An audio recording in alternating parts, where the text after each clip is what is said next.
Hello दोस्तों, स्वागत है आपका हमारे और प्यारे से आपके चैनल में NCERT UP board class 10th and 12th mathematics में।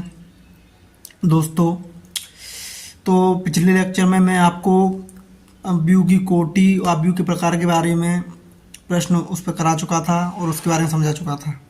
आज का जो हमारा टॉपिक है वो है आपका अभ्यास 3.2 के एग्जाम्पल्स और अवयवों की संक्रियाओं के ऊपर आज हम बात करेंगे। उससे पहले दोस्तों, मैं आपको कुछ मोटिवेशनल शायरी सुनाऊंगा जिससे कि आपके अंदर एक अलग ही मोटिवेशन आ जाए और अपने लक्ष्य की तरफ आप एकाग्रचित्त होकर के अच्छे से बढ़ें, जिससे आप अपने काम को सफल करने में बहुत ही अच्छा महसूस करें। Success does not come from luck, it comes from hard work, discipline and consistency. मतलब सक्सेस जो है वो आपकी लक से नहीं मिलती है, आपको कोई जादू हो जाएगा आपको मिल जाएगी। It comes from hard work, मतलब ये हमेशा आपको कठिन परिश्रम से ही मिलती है। डिसिप्लिन एंड कंसिस्टेंसी, आपका अनुशासन और आपकी जो एकाग्रचित्त होने की जो भावना है, लक्ष्य के प्रति जो कंसिस्टेंसी है, उसी से आप अपने बड़े लक्ष्य को प्राप्त कर सकते हैं। इन विचारों को आप अपने माइंड में रख के आप अपने डिसिप्लिन से और कंसिस्टेंसी से, हार्डवर्क से रोजाना अपने लक्ष्य को प्राप्त करें। छोटे छोटे लक्ष्य बनाकर उनको पूरा करने का प्रयास करें। इसी तरीके से आप बड़े लक्ष्य को आसानी से प्राप्त कर सकेंगे। अपने लक्ष्य पर इतना ध्यान दो कि रुकावटें छोटी लगने लगें। हमेशा अपने लक्ष्य पर इतना ध्यान दीजिए कि आपको जो रुकावटें हैं वो बहुत ही छोटी लगने लगें। मतलब अपने लक्ष्य के लिए रोजाना नए नए विचार और नई नई बढ़िया बढ़िया चीज़ें एकत्रित करें, जिससे आप अपने लक्ष्य की प्रति बढ़ने में बहुत ही आपको आसानी हो। रोज़ 1% बेहतर बनो, 100 दिनों बाद तुम्हें लोग पहचान नहीं पाएंगे। रोज़ाना 1% बेहतर, मतलब थोड़ा थोड़ा काम करो अपने अच्छा, मतलब रोज़ रोज़ थोड़ा थोड़ा अच्छा चेंज करो अपने अंदर, जिससे आप 100 दिन बाद देखोगे तो आपको लोग पहचान ही नहीं पाएंगे। आप बहुत ही ज़्यादा अच्छे चेंज हो जाओगे और आप बहुत ही मतलब वेल डिसिप्लिन्ड पर्सन हो जाओगे। तो इन्हीं विचारों को ध्यान में रख करके दोस्तों, आप अपने काम को अच्छे से कीजिए और रेगुलरिटी के साथ कीजिए, अनुशासन के साथ कीजिए, कंसिस्टेंसी के साथ कीजिए और हार्डवर्क करिए रोज़ाना डेली पॉजिटिव माइंडसेट के साथ, और आप अपने लक्ष्य को बहुत ही आसानी से प्राप्त करेंगे। ये हमारी कामना है। चलिए दोस्तों, आगे बढ़ते हैं। दोस्तों, जो हमारा प्लेटफॉर्म है हमारा और आपका, वो है NCERT UP board class 10th and 12th mathematics. इस पर हम आपको क्लास 10th और 12th के मैथमेटिक्स के एनसीईआरटी का जितना भी सॉल्यूशन है और जो कॉन्सेप्ट है वो आपको अच्छे से प्रोवाइड कराएंगे। और अगर आपको हमारा सेशन अच्छा लगे तो आप हमारी वीडियो को please like, share and subscribe जरूर करें, जिससे हमारा मोटिवेशन बढ़े और हम अपने आपकी मदद करने में बहुत ही मतलब अच्छे तरीके से प्रयास करें और बढ़िया करने की कोशिश करें। चलिए दोस्तों, तो आज हम चलते हैं अवयवों पर संक्रियाएं। आज का जो हमारा कॉन्सेप्ट है वो है अवयवों पर संक्रियाएं। तो अवयवों पर संक्रियाओं का मतलब होता है दोस्तों, मतलब दो अवयव हैं आपके, उनका जोड़ना, घटाना, गुणा करना। तो आपका जो हो गया संक्रियाओं का मतलब जोड़, घटाव, मल्टीप्लिकेशन।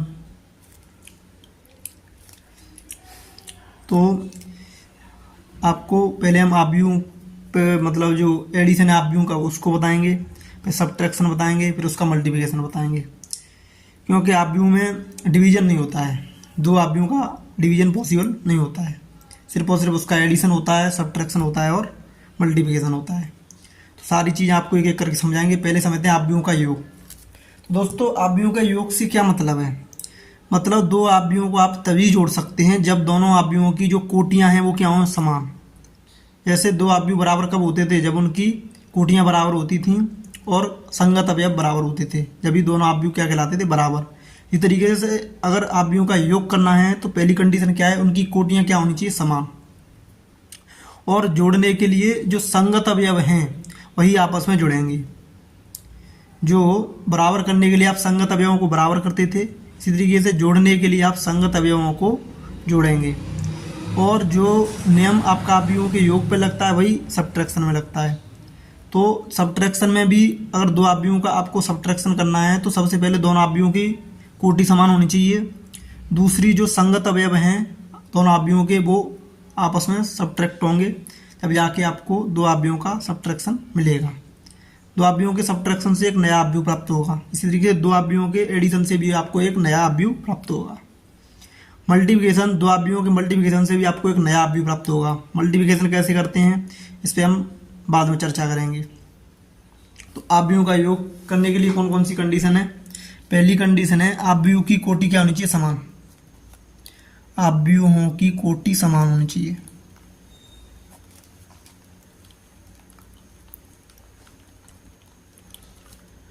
समान,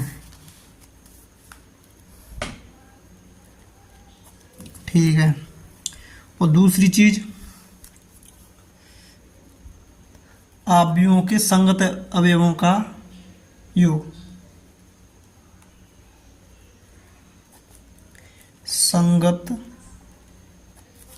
अवयवों का क्या करेंगे हम? योग। जब आपको अवयवों का योग आसानी से प्राप्त हो जाएगा, तो ये कंडीशन है। चलिए इसको हम प्रैक्टिकली समझते हैं। ये तो आपका थ्योरेटिकल हो गया। मैथ चलता है आपका प्रैक्टिकली। जैसे आप उदाहरण नंबर 6 ले लीजिए। इसमें आपको दो अवयवों का जोड़ निकालना है, योग करना है। तो कैसे करेंगे? चलिए करते हैं हल। तो a प्लस बी आपको क्या करना है? निकालना है। तो a की जगह पर क्या कर दिए? a की वैल्यू रखिए √3 1 -1 2 3 0। और आपका b की जगह पर रखिए 2√5 1 -2 3 1/2। दोस्तों जो सबसे पहले हमें आपको चेक करना है कि अवयव की कोटि। आपका एडिशन जब भी पॉसिबल है जब दोनों अवयवों की कोटि क्या हो? समान। तो कोटि होती क्या है? पंक्तियों की संख्या इंटू स्तंभों की संख्या। इसमें पंक्ति कितनी है? पहली पंक्ति, दूसरी पंक्ति, पहला स्तंभ, दूसरा स्तंभ, तीसरा स्तंभ। तो मतलब 2 पंक्ति 3 स्तंभ। 2 गुणा 3 क्या हो जाएगी इसकी? कोटि। इसी तरीके से पहली पंक्ति, दूसरी पंक्ति, पहला स्तंभ, दूसरा स्तंभ, तीसरा स्तंभ। इसमें भी क्या है? 2 पंक्तियां हैं, 3 स्तंभ में। कोटि क्या हो जाएगी? 2 गुणा 3। तो हम देख रहे हैं इसमें कोटि क्या है? समान। तो हम इसके संगत अवयवों को आपस में आसानी से जोड़ सकते हैं और हमारा आंसर निकल आएगा। ठीक है, तो करिए 2 + √3 हो जाएगा। √5 + 1 1 + √5 -1 और 1 जोड़ेंगे तो कितना हो जाएगा? 0। 2 और -2 जोड़ेंगे तो 0।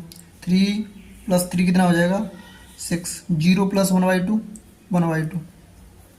और जो आपकी कोटि होगी दोनों अवयवों को जोड़ने पर वो सेम रहेगी। तो इसकी भी कोटि आ जाएगी 2 गुणा 3, क्योंकि इसमें भी 2 पंक्तियां हैं और 3 स्तंभ हैं। तो दोस्तों आशा करता हूँ कि आपका ये कॉन्सेप्ट क्लियर हुआ होगा, क्योंकि ये काफ़ी आसान कॉन्सेप्ट है अवयवों का योग।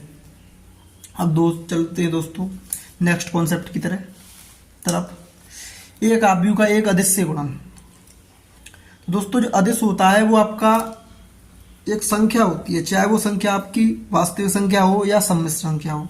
कौन सी भी संख्या हो सकती है अदिश, मतलब एक संख्यात्मक मान को ही हम अदिश बोलते हैं। अच्छा, अदिश से गुणन करेंगे अगर किसी अवयव के अंदर, तो उसका गुणा अवयव के प्रत्येक अवयव में हो जाएगा। तो यहां लिख सकते हैं आप, किसी अवयव को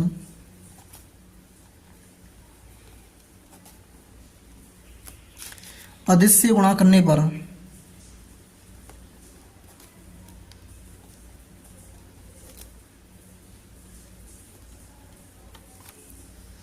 इसके प्रत्येक अवयव से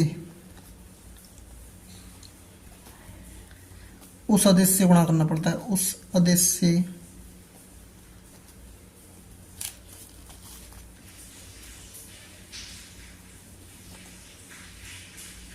गुणा करना होता है।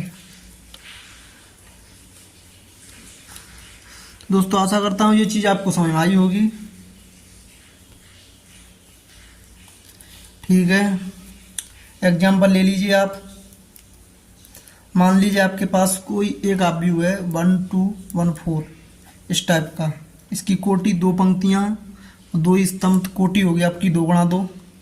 मान लो मुझे इसमें 3 से गुणा करना है, 3 एक आदेश ले लिया, तो 3 से अगर मैं इसमें गुणा करूंगा तो इसके प्रत्येक अवयव को किससे गुणा करना पड़ेगा? 3 से। 3 गुणा 1 2 1 4, 3 एकन 3 3 6, 3 एकन 3 3 चक 12। तो जो अदिश से गुणा करके जो आव्यूह प्राप्त हुआ है वो इस टाइप का प्राप्त हुआ है। तो आप समझ रहे होंगे कि अगर किसी आव्यूह को अदिश से गुणा करते हैं तो आव्यूह के प्रत्येक अवयव को उस अदिश से गुणा किया जाता है। चलिए आगे बढ़ते हैं। आव्यूह का ऋण आव्यूह। तो आव्यूह का ऋण आव्यूह से बहुत ही सिंपल मतलब है इसका, मतलब आपका आव्यूह का ऋण आव्यूह आपको बनाना है। मान लीजिए आपके पास कोई ए आव्यूह है, आपको इसका ऋण आव्यूह बनाना है, तो इसको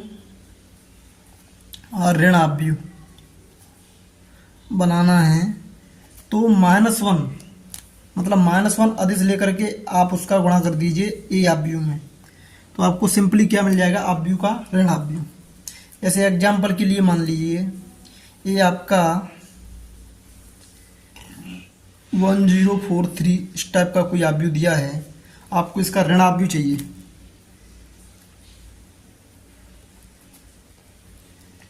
तो आप सिंपली -1 से मल्टीप्लाई कर दीजिए 1043 में, इसकी कोटि 2 गुणा 2 हो जाएगी क्योंकि 2 पंक्तियां हैं 2 स्तंभ हैं। और -1 से अदिश से गुणा करेंगे तो अदिश का हमेशा गुणा होता है वो आव्यूह के प्रत्येक अवयव में होता है, तो -1 का गुणा प्रत्येक अवयव में करेंगे तो आपको क्या प्राप्त होगा? -1 गुणा -1 गुणा 1 -1, -1 गुणा 0 0, -1 गुणा 4 -4, -1 गुणा 3 -3। इस तरीके का आपको आव्यूह प्राप्त हो गया। तो आपको ए का जो ऋण आव्यूह है वो क्या हो जाएगा? -1 0 -4 -3 का 2/2 का आव्यूह प्राप्त होगा। इस तरीके से आप किसी आव्यूह का ऋण आव्यूह निकाल सकते हैं। तो दोस्तों जो मैंने बताया था दो आव्यूह का मतलब घटाव वो भी सेम है, जो जैसे योग किया जाता है वैसे ही घटाव किया जाता है।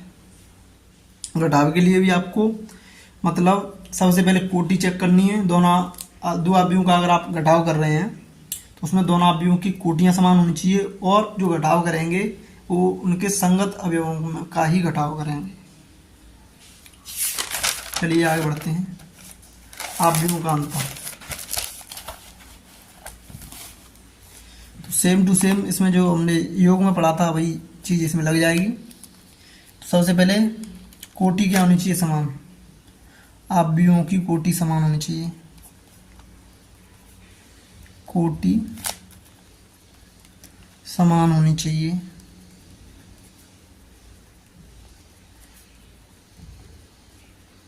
नंबर 2 पे आव्यूहों के संगत अवयवों का घटाव किया जाता है। आव्यूहों के संगत अवयवों का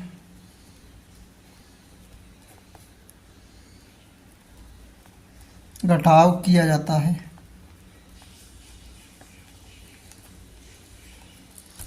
ठीक है, एग्जाम्पल ले लीजिए।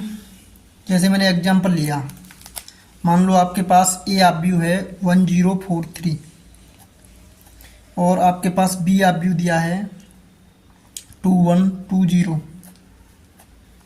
इसकी भी कोटि क्या है? 2 पंक्तियां 2 स्तंभ 2 गुणा 2, 2 पंक्तियां 2 स्तंभ 2 गुणा 2, मतलब कोटि क्या है? समान है। तो मतलब इनका घटाव क्या है? संभव है।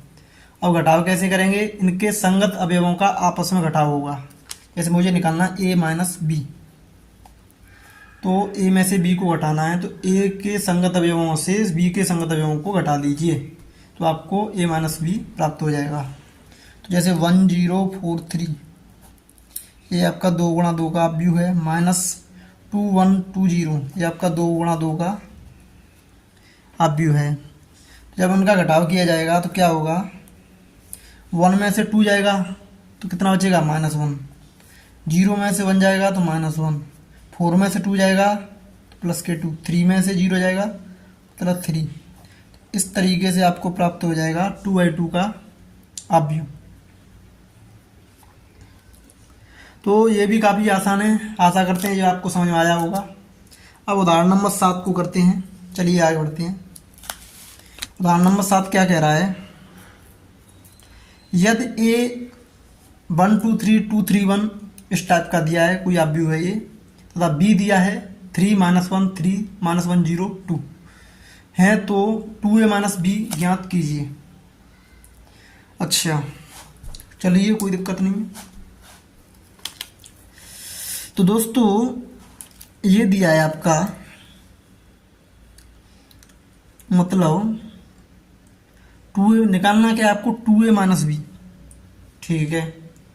तो आप क्या करिए इसमें, चलिए हल करते हैं इसको। तो जो चीज़ मुझे निकालनी है मैं उसको पहले लिख लेता हूँ, 2a - b। तो अब इसकी वैल्यू पुट कर दीजिए। 2 आपका क्या है, एक स्केलर है, तो स्केलर का गुणा ए में करेंगे तो ए के प्रत्येक अवयव में किसका गुणा हो जाएगा, स्केलर का। एक का मान लिख दीजिए, ए अवयव को लिख दीजिए इसकी जगह पे, ए की जगह पे। 1 2 3 2 3 1 इस टाइप का आपका अवयव है। इसकी कोटि क्या हो जाएगी, कोटि को आप हर जगह लिख सकते हैं, क्योंकि इससे एग्जामिनर जब भी देखेगा तो उसको लगेगा कि हाँ बच्चे को इसकी नॉलेज है, उससे काफ़ी मतलब एक सिस्टमेटिक लगता है। तो आपको जब भी कोई क्वेश्चन सॉल्व करना है, तो कोई भी अवयव लिखा है तो उसके बगल में कोटि जरूर लिख दीजिए। तो कोटि इसकी कितनी हो जाएगी, पहली पंक्ति दूसरी पंक्ति, पहला स्तंभ दूसरा स्तंभ तीसरा स्तंभ, 2 पंक्तियां हैं 3 स्तंभ में, तो 2 × 3 इसकी क्या हो जाएगी, कोटि। अच्छा माइनस बी की वैल्यू रख दीजिए, 3 -1 3 -1 0 2। अच्छा पगली पंक्ति दूसरी पंक्ति, पहला स्तंभ दूसरा स्तंभ तीसरा स्तंभ, तो 2 पंक्तियां हैं 3 स्तंभ में, तो मतलब कोटि हो जाएगी 2 × 3। चलिए जो भी आपका दिया है स्केलर का आप क्या करते हैं, प्रत्येक अवयव से मल्टीप्लाई।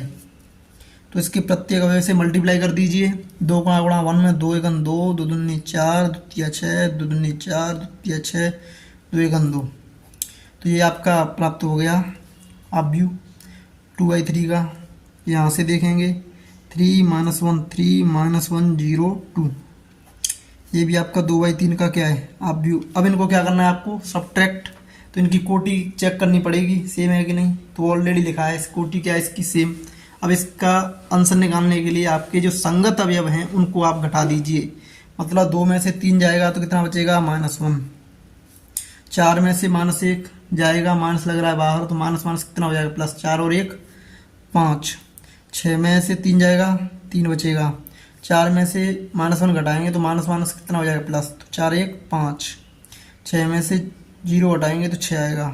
2 में से 2 घटाओगे तो 0 बचेगा। इस तरीके से आपका आंसर आ जाता है। इसकी कोटि क्या हो जाएगी दोस्तों, क्योंकि कोटि 2 अवयव घटा रहे हैं, मतलब कोटि वही रहेगी 2 × 3। तो ये हो गया आपका आंसर। इस तरीके से आप सॉल्व कर सकते हैं कोई भी क्वेश्चन दिया है।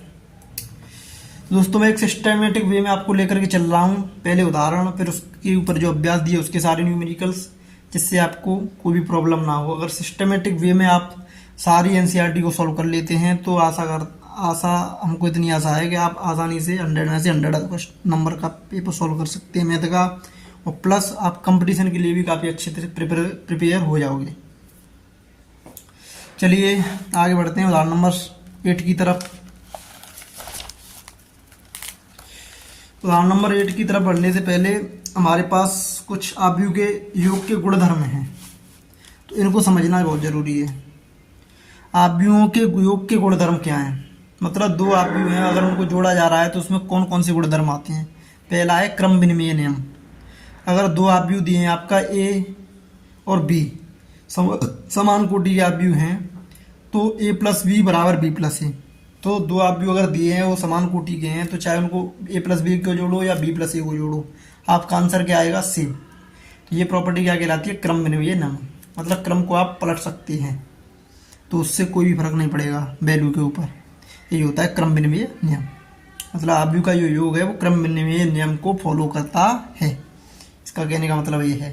साहचर्य नियम, या समान कोटि वाले किन्हीं भी तीन आव्यूहों को ए बी सी के लिए ए प्लस बी प्लस सी बराबर ए प्लस बी प्लस सी। इसका मतलब क्या है, पहले ए प्लस बी को जोड़ लो फिर बाद में सी को जोड़ो, या पहले ए बी प्लस सी को जोड़ लो फिर ए को जोड़ो, आपका जो आंसर आएगा वो सेम आएगा। इस तरीके से ये साहचर्य नियम को भी फॉलो करता है। योग जो है वो साहचर्य नियम को भी फॉलो करता है। योग के तत्समक का अस्तित्व, मान लीजिए कि एक आव्यूह ए दिया है, ए आई जी mn2n आव्यूह है, मतलब कोटि दी है इसकी, और ओ भी एक mn2n शून्य आव्यूह दिया है, तो a प्लस जीरो बराबर जीरो प्लस ए बराबर ए होता है। अच्छा, तो इसको हम ऐसे क्यों बोल रहे हैं, योग का तत्समक आव्यूह, तत्समक का अस्तित्व, क्योंकि जैसे हम जीरो को ए में जोड़े हैं या जीरो को ए में जोड़ते हैं तो उसके मान पर कोई भी असर नहीं पड़ता है, उसकी वैल्यू सेम रहती है। अगर किसी आव्यूह में जीरो शून्य आव्यूह को जोड़ते हैं तो उसके वैल्यू पर कोई भी असर नहीं पड़ता है, तो वो एक तरीके से उसका तत्समक हो गया, मतलब उसका एक तरीके से आइडेंटिटी हो गया। अच्छा, और यही चीज़ अगर हमारे पास मल्टीप्लिकेशन में होता तो ए गुणा आई बराबर आई गुणा ए बराबर ए आता है, तो वो भी आपका क्या होता है, एक तरीके से वो आपका मल्टीप्लिकेशन का तत्समक आव्यूह होता है। ये आपका योग का तत्समक आव्यूह जो होता है वो शून्य आव्यूह होता है। अगर पूछे कंपटीशन में योग का तत्समक आव्यूह क्या होता है, तो योग का तत्समक आव्यूह शून्य आव्यूह होता है। इसलिए मैं आपको बता रहा हूँ ये प्रॉपर्टी को, क्योंकि ये काफ़ी मतलब इम्पोर्टेंट है। ये मतलब आपका कोई भी क्वेश्चन डिफिकल्ट तरीके से बनेगा तो उसमें यूज हो सकता है इसका, कंपटीशन के पॉइंट ऑफ व्यू से। बोर्ड में हो सकता है बहुविकल्प भी पूछ ले, तो इसीलिए इनको आपको दिमाग में रखना काफ़ी इंपॉर्टेंट, काफ़ी ज़रूरी है, क्योंकि छोटे छोटे कॉन्सेप्ट से ही आप बड़े बड़े क्वेश्चनों को आसानी से सॉल्व कर सकते हैं। आपकी जड़ मजबूत होगी तो आपका कितना भी क्वेश्चन डिफिकल्ट होगा आप आसानी से कर पाएंगे। योग के प्रतिलोम का अस्तित्व, योग का प्रतिलोम क्या होता है, मान लीजिए कि ए आव्यूह दिया है, ए आई जे mn2n एक आव्यूह है, तो एक शून्य आव्यूह तो एक अन्य आव्यूह माइनस ए इस प्रकार का है कि ए प्लस माइनस ए प्लस ए बराबर जीरो। इसलिए आव्यूह माइनस ए आव्यूह ए का योग के अंतर्गत प्रतिलोम आव्यूह है, आव्यूह अथवा ऋण आव्यूह है। तो उसमें क्या होता था, ए इंटू आई बराबर ए इनवर्स हो जाता था, उसका जो प्रतिलोम क्या होता था, उसका मतलब आपका मल्टीप्लिकेशन का वो होता था ए इनवर्स, मतलब 1/a आई अपॉन ए हो जाता। इसमें क्या हो जाएगा आपका माइनस ए, योग के प्रतिलोम का मतलब हो गया माइनस ए, क्योंकि इसका जो शून्य होता है वो आपका तत्समक आव्यूह होता है। तो ए इंटू माइनस ए इनवर्स बराबर कितना आता है, आई। इसी तरीके से ए इंटू ए प्लस माइनस ए बराबर कितना आता है, शून्य, मतलब तत्समक आव्यूह। जैसे ए इनवर्स ए इंटू ए करेंगे तो आई आता है, इस तरीके से इसमें ए आव्यूह प्लस उसका प्रतिलोम आव्यूह का जो योग है वो कितना आ रहा है, शून्य, मतलब तत्समक आव्यूह। तो इस तरीके से माइनस ए है वो क्या कहलाएगा, आपका प्रतिलोम कहलाएगा, प्रतिलोम हो जाएगा योग के प्रतिलोम का अस्तित्व। माइनस आव्यूह माइनस ए आव्यूह ए के योग का अंतर्गत प्रतिलोम आव्यूह अथवा ऋण आव्यूह है। समझ आ रही है, उससे आप कंपेयर कर सकते हैं। इसकी ये प्रॉपर्टी हैं जो मल्टीप्लिकेशन में चलती हैं, मल्टीप्लिकेशन की काफ़ी फेमस होती हैं, लेकिन योग की भी काफ़ी ज़रूरी है, आपको पूछ सकता है इसको भी घुमा फिरा के। जो योग का तत्समक आव्यूह होता है वो शून्य आव्यूह होता है, तो हमें तत्समक आव्यूह लाना है बराबर में। अगर योग का प्रतिलोम आव्यूह हो गया माइनस ए बराबर जीरो, तो योग का प्रतिलोम आव्यूह क्या हो गया, माइनस ए, क्योंकि ए और माइनस ए को जोड़ोगे तो कितना आएगा, शून्य। ये चीज़ है, बात समझ आ रही है। इसीलिए माइनस ए क्या होता है, योग का प्रतिलोम अवयव, इसीलिए माइनस ए आता है, योग का प्रतिलोम अवयव। समझ रहे हो? ये काफ़ी डेप्थ वाली चीज़ें हैं। अगर ये आपके दिमाग में बैठेंगी तो आप कितना भी डिफिकल्ट क्वेश्चन आए आप आसानी से सॉल्व कर सकते हैं उसको। एक अवयव के अदिश गुणन के गुणधर्म यदि ए बराबर ए आई जे, बी बराबर बी आई जे समान कोटि वाले अवयव हैं और के और एल अदिश हैं, तो जैसे के का गुणा करेंगे ए प्लस बी में तो के प्लस के बी हो जाएगा। इसी तरीके से अगर के प्लस एल लिखा है और ए का उसमें मल्टीप्लाई कर रहे हैं तो के प्लस एल अलग अलग कर सकते हैं, कोई दिक्कत नहीं, ये भी काफ़ी आसान है। तो ये आपको वैसे तो समझ में आ गया होगा थ्योरेटिकली। अब इन सारी चीज़ों को हम करेंगे प्रैक्टिकली क्वेश्चनों में इन्वॉल्व, जिससे आपके जो कॉन्सेप्ट हैं काफ़ी मजबूत हो जाएं और बताएंगे आपको कि ये क्या है, कैसे ये कहाँ से आ जाए। चलिए डेप्थ एनालिसिस करते हैं एक एक क्वेश्चन को सोल्व करके। उदाहरण नंबर 8 दिया है आपका, यदि ए बराबर इतना दिया है, बी बराबर इतना दिया है, तो 2a + 3x बराबर 5 भी दिया है हो तो x ज्ञात करना है। ठीक है, कोई दिक्कत नहीं है। तो इक्वेशन है, इक्वेशन की मदद से आपको x का मान निकालना है। यहाँ पर a और b अवयव आपके दे रखे हैं ऑलरेडी, कोई दिक्कत नहीं है इसमें। चलिए हल करते हैं स्टेप बाय स्टेप। बस बोर्ड के लिए आपको इतना ध्यान रखना है कि आपको सारे स्टेप्स करने हैं, आपको कोई भी स्टेप नहीं छोड़ना है, इससे आपके मतलब नंबर ना कटे। ठीक है, सॉल्व करते हैं। आपको x निकालना है तो आप इसको समीकरण को पकड़ लीजिए, यहाँ से x का मान निकलेगा और a और b दे रखे हैं, उसका हमें यूज करना है, उसकी वैल्यू को रख करके हमें क्या निकालना है, x अवयव को निकालना है। ठीक है, तो आपका जो समीकरण दिया है 2a + 3x = 5b। अब दोस्तों अगर मैं 2a को उधर ले जाऊं तो क्या हो जाएगा, 2a को उधर ले जाऊंगा तो किसका हो जाएगा, माइनस का, क्योंकि अगर कोई संख्या प्लस की होती है समीकरण में उसको दूसरी साइड ले जाता तो किसकी हो जाती है, माइनस की। तो सेम टू सेम समीकरण वाले नियम लगेंगे, तो यहाँ पे हो जाएगा 5b - 2a। अब आप इसमें a और b का वैल्यू रख दीजिए, वहाँ से इन दोनों को सॉल्व कीजिए और जो आपके स्केलर दिए उनका मल्टीप्लाई कर लीजिए, फिर उनको जोड़ लीजिए, फिर x में जो 3 है वो मल्टीप्लाई मतलब डिवीजन में चला जाएगा, वो 1/3 स्केलर बन जाएगा, उसका मल्टीप्लाई हो जाएगा। चलिए स्टेप बाय स्टेप आगे बढ़ते हैं। पहले आप अवयव ए और अवयव बी की वैल्यू पटक दीजिए, इसमें रख दीजिए।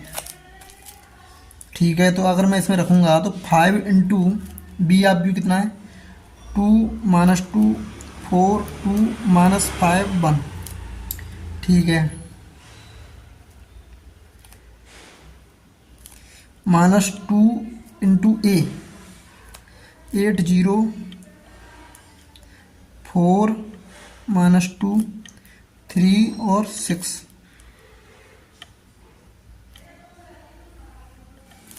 तो मैंने दोस्तों जो अवयव दिए थे उनके वैल्यू रख दीजिए। अब वैल्यू रख दी है तो जो स्केलर है उनका क्या करना पड़ेगा, मुझे मल्टीप्लाई। चलिए करते हैं नेक्स्ट पेज पे। तो यहाँ पे आपका जो 3x = हो जाएगा, कितना हो जाएगा, 3x = हो जाएगा, चलिए मैं पूरे को नोट कर लेता हूँ। 5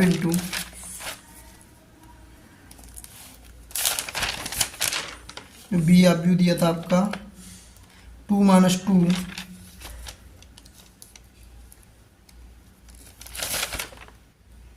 4 2 5 4 2 - 5 1।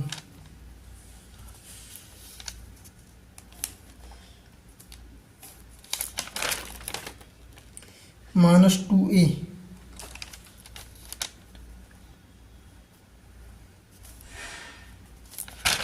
ए का मान है 8 0 4 - 2 3 6। ठीक है, तो आपके यहाँ पर अवयव दिए हैं। अब आप क्या करेंगे, यहाँ पर जो स्केलर दिए हैं उनका क्या कर दो, मल्टीप्लाई। 5 × 2 10 5 दूनी 10 -10 हो जाएगा, 5 चौक 20 5 दूनी 10 5 25 5 एकन 5। अब दोस्तों यहाँ पर आप क्या करेंगे, माइनस कर लीजिए। 2 का मल्टीप्लाई 2 अट्ठे 16, 2 गुणा 0 0, 2 चौक 8, 2 दूनी 4, 2 तिया 6, 2 छके 12। इस तरीके से आपका ये भी आप भी बन गया। अब दोस्तों यहाँ पे क्या है कि आपके पास 2 आप भी हो गए। अब आपके पास 2 आप भी हुए हैं, उनको घटाना है। तो सबसे पहले इनकी कोटि देख लीजिए, पहली पंक्ति, दूसरी पंक्ति, तीसरी पंक्ति, पहला स्तंभ, दूसरा स्तंभ। 3 पंक्ति 2 स्तंभ मतलब 3 गुणा 2। इसमें भी 3 पंक्ति 2 स्तंभ 3 गुणा 2 मतलब इनकी कोटि क्या है, समान है। तो इनके करस्पॉन्डिंग अवयव हैं, संगत अवयव हैं, उनको तो घटा दीजिए सीधा सीधा। 3x इक्वल टू हो जाएगा आपका 10 में से 16 घटाएंगे तो कितना बचेगा, -6। -10 में से 0 घटाएंगे -10। 20 में से 8 गया 12।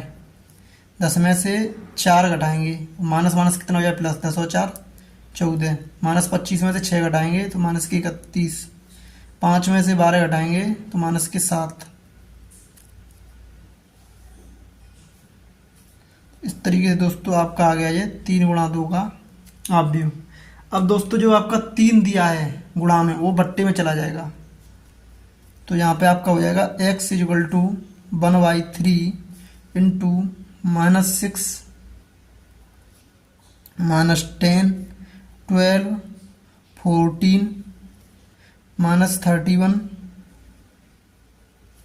-7। अब इसको 3 से डिवाइड करेंगे आप जैसे ही, तो 3 दूनी 6 और -10/3 हो जाएगा। 3 चको 12, ये 14/3 हो जाएगा। -31/3 हो जाएगा। ये हो जाएगा -7/3।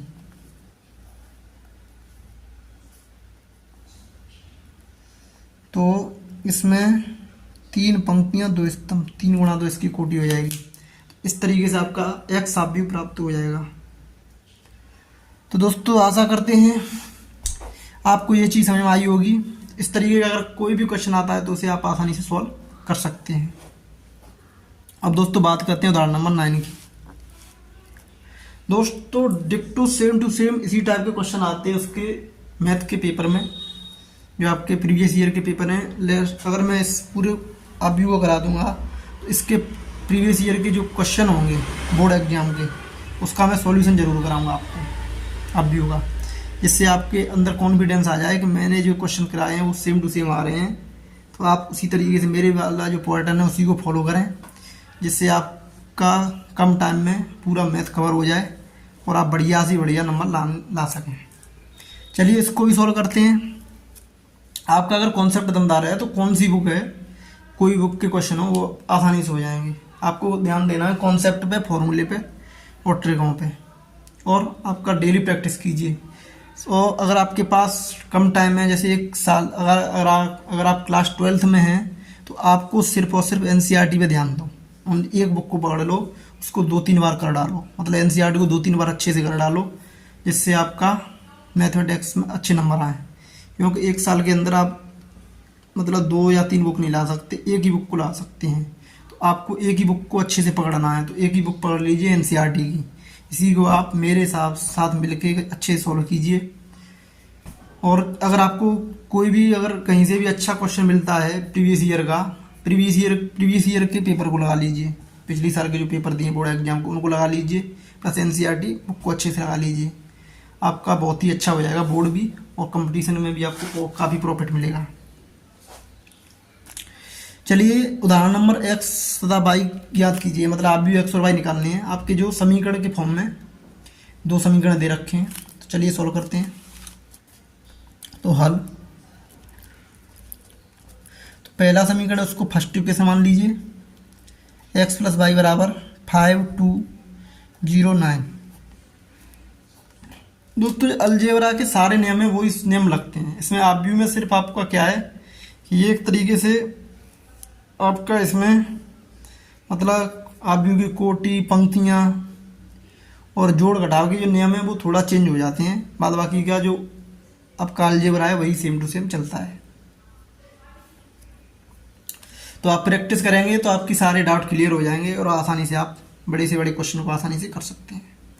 चलिए दोस्तों, पहला समीकरण मान लीजिए इसको, सेकंड समीकरण हो जाएगा x minus y equal to 360 minus 1। ये हो गया आपका सेकंड समीकरण। अब इन दोनों समीकरणों को आपको करना है सॉल्व। तो कैसे करेंगे सॉल्व इसको, इन दोनों को सॉल्व करने के लिए आप क्या करेंगे, आप देख रहे हैं, अगर अपना दिमाग लगाइए इसमें, क्योंकि मैथमेटिक्स में आप किसी के पैटर्न को फॉलो मत कीजिए, सिर्फ अपने दिमाग को लगा करके चलिए। बस होता है एक, आपका स्टेप नहीं छूटना चाहिए, क्रमबद्ध तरीके से सॉल्व करिए अपने तरीके से। तो अगर आप इसमें दिमाग लगाएंगे तो आप देख रहे हैं, अगर मैं इन दोनों को ऐड कर दूं तो 22 कैंसिल हो जाएगा, तो आप x का मान आसानी से निकल आएगा, मतलब x आप भी आपको आसानी से फाइंड आउट हो जाएगा। फिर जो x आप भी निकलेगा, उस x आप भी का मान अगर आप समीकरण फर्स्ट में रख देते हैं या समीकरण सेकंड में रख देते, तो वहाँ से आपका जो बाई आप भी वो भी निकल आएगा। इस तरीके से आप इस क्वेश्चन को सॉल्व कर सकते हैं। चलिए आगे बढ़ते हैं, मैथ्स को ऐड करता हूँ। समीकरण फर्स्ट था सेकंड को जोड़ने पर, समीकरण फर्स्ट प्लस सेकंड करने पर क्या प्राप्त होता है, बाई से बाई कट गया, एक्स और एक्स 2x हो जाएगा। इधर ऐड करेंगे आप, इनकी कोटि क्या है, समान है, ये भी 2/2 का है, ये भी 2/2 का है। जैसे ही आप इनको ऐड करेंगे तो क्या होगा, 5 और 3 कितना हो जाएगा 8, संगत अवयवों को ऐड कर दो, 2 + 6 8, 0 + 0 0, 9 - 1 8। अब इसमें 2 मल्टीप्लाई में तो किस में चला जाएगा, भट्टे में चला जाएगा, तो 1/2 इंटू 8 8 0 8। ये क्या है आपका स्केलर है, इसका अगर मल्टीप्लाई करेंगे तो इसके सारे अवयवों में मल्टीप्लाई हो जाएगा आप भी के में। तो 1/2 का मल्टीप्लाई सब में करेंगे तो 2 से मतलब डिवाइड होगा, 2 चौक 8, यहाँ पे भी 4, यहाँ पे भी 0, यहाँ पे भी 4। इस तरीके से आपको एक्स आप व्यू प्राप्त हो गया। अब इस एक्स आप व्यू का मान आप समीकरण फर्स्ट में रख दीजिए, x = 4 4 0 4, समीकरण फर्स्ट में रखने पर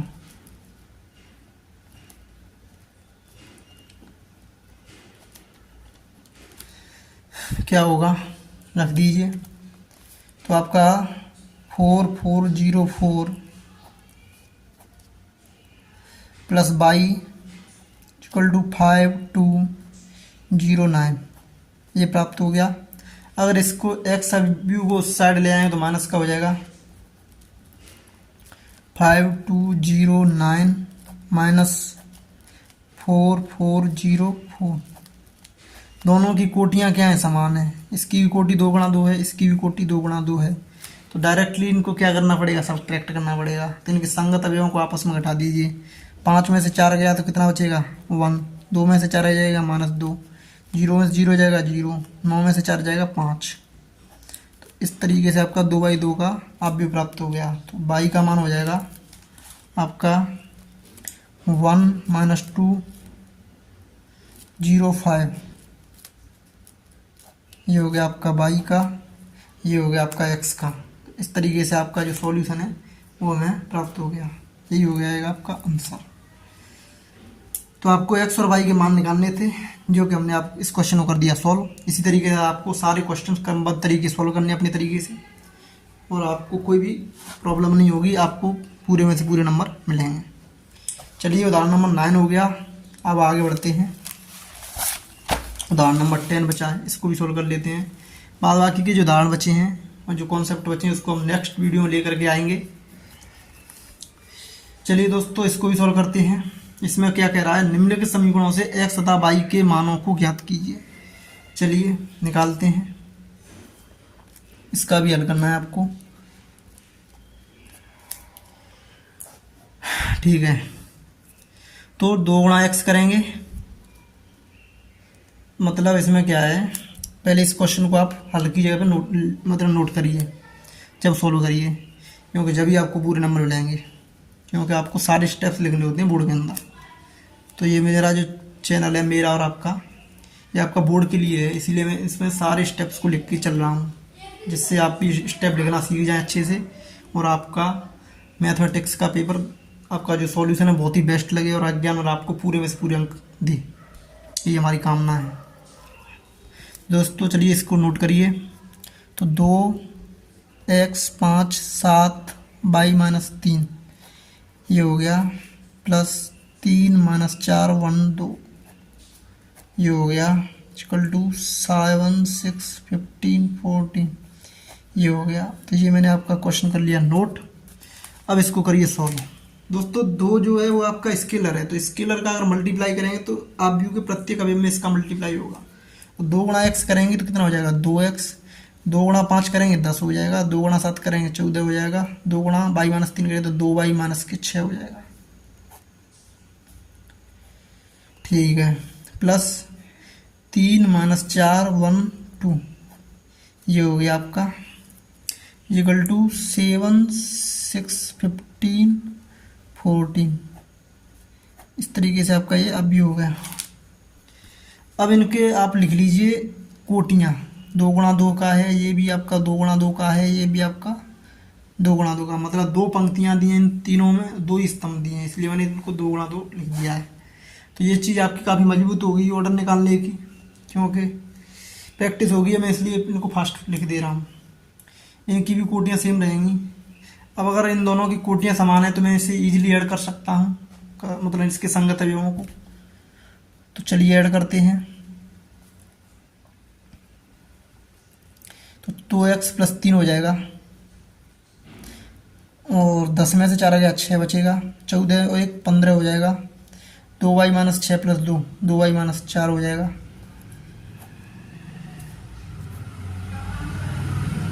इधर आपका 7 6 15 14 2 गुणा 2 का आप जो दिया है दोस्तों। 6 और 15 की जगह मुझे कोई दिक्कत नहीं है, वो तो आपका ऑलवेज ट्रू है।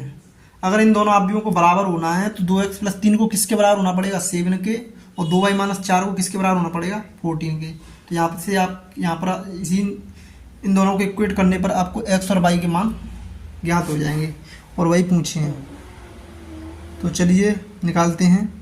तो यहाँ से इन दोनों समीकरणों को, मतलब इन दोनों आव्यूहों को बराबर करने पर हमें क्या प्राप्त होता है। 2 आव्यूह बराबर कब होते हैं, जब उनकी कोटियाँ समान हो और उनके संगत अवयवों को हमें करना पड़ेगा बराबर। तो 6 और 15 तो ऑलरेडी बराबर हैं, तो इनसे हमें कोई भी रिजल्ट नहीं मिलेगा।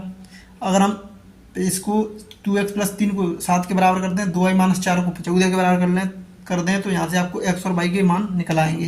यही आपको निकालने थे x और y के मान। तो 2x + 3 बराबर हो जाएगा आपका कितना 7, क्योंकि आपको संगत अवयवों को बराबर करना होता है, कोमा 2y - 4 बराबर 14। चलिए करते हैं सॉल्व। 3 को साइड ले जाएंगे तो किसका हो जाएगा माइनस का। 2x बराबर 7 - 3 = 4, 2x बराबर 4, तो x बराबर 4/2 = 2। तो x का मान कितना आ गया आपका 2।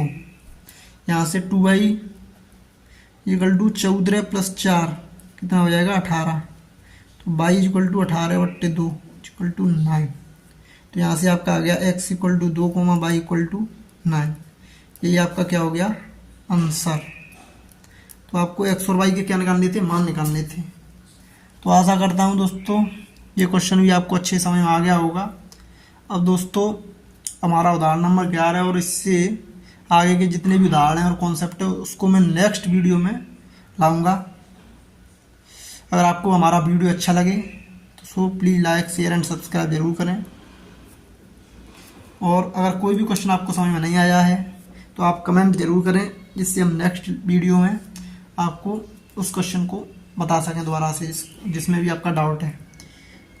तो आपको प्रत्येक डाउट को अच्छे समझ के चलना है, प्रत्येक क्वेश्चन को अपना एफर्ट डालेंगे तुम्हारे क्वेश्चन में, तभी आपका मैथ काफ़ी अच्छा होगा। Mathematics is the practice based. अगर आप प्रैक्टिस बेस्ड लर्निंग करते हैं, समझ के अंडरस्टैंडिंग को जगाते हैं अपने अंदर, तभी आप मैथ में अच्छा कर पाते हैं।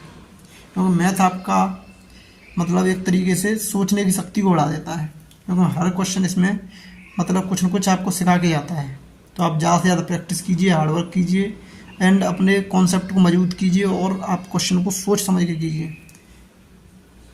इस क्वेश्चन में क्या डिफरेंट है और अगले वाले में क्या डिफरेंट है, कौन सा इसमें कॉन्सेप्ट लग रहा है, तो आप आसानी से सारे क्वेश्चनों को सॉल्व कर सकते हैं। Thank you.